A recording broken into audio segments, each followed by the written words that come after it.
Gammoojjiin taa'iin jedheeni baddaattiin si baase kaahee sholee dammoole lafaan adeemtuu jedheeni mataattaan si baadhe kaahee. Jiinaa baatu yoon hin ciisee sholee dammoole siifaa laatu waaqno jiike. Harka fuune nooru kun wallisaa Galaanaa Gaaromsaati. Toorri kunis toora TikTokii kiyya isa haaraati. Ammaan booda karaa kanaa wal argachuu dandeenya karaa TikTokiitiinis yeroo dhiyootitti waan haaraa isinii qabadhee dhufaan jira. TikTokii kanaanis walaa hordofnuu galatoomaa jiraadha.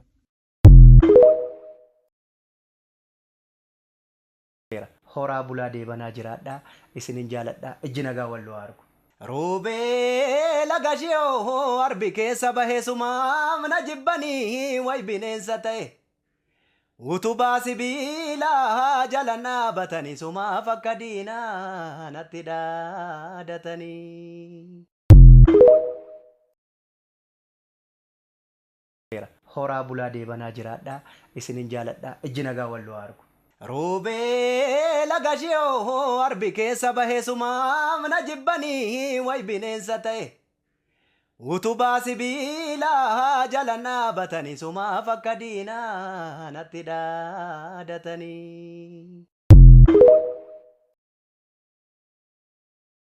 Gammoojjiin taa'iin jedheeni baddaattiin si baase kaahee sholee dammoole lafaan adeemtuu jedheeni mataattaan si baadhe kaahee.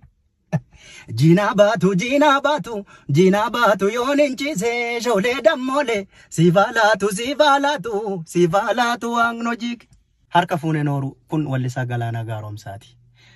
Toorri kunis toora TikTokii kiyya isa haaraati. Ammaan booda karaa kanaa wal argachuu dandeenya karaa TikTokiitiinis yeroo dhiyootitti waan haaraa isinii qabadhee dhufaan jira. TikTokii kanaanis walaa hordofnuu galatoomaa jiraadha.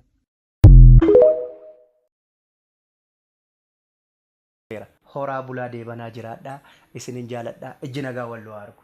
Roobee lagashiyoo arbi keessa bahee sumaam na jibbanii way bineensa ta'e.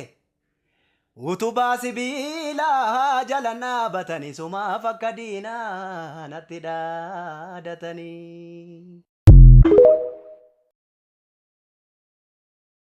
Gammoojjiin taa'iin jedheeni baddaattiin si baase kaahee sholee dammoole lafaan adeemtuu jedheeni mataattaan si baadhe kaahee. Jiinaa baatu yoon hin ciisee sholee dammoole siifaa laatu waaqno jiike. Harka fuune nooru kun wallisaa Galaanaa Gaaromsaati. Toorri kunis toora TikTokii kiyya isa haaraati. Ammaan booda karaa kanaa wal argachuu dandeenya karaa TikTokiitiinis yeroo dhiyootitti waan haaraa isinii qabadhee dhufaan jira. TikTokii kanaanis walaa hordofnuu galatoomaa jiraadha.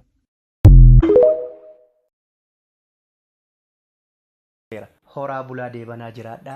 Isinin jaaladha. Ijji nagaa walloo argu. Roobee lagashiyoo arbi keessa bahee sumaam na jibbanii way bineensa ta'e. Utubaa sibiilaa jala naabatanii sumaaf akka diinaa natti dhaadatanii.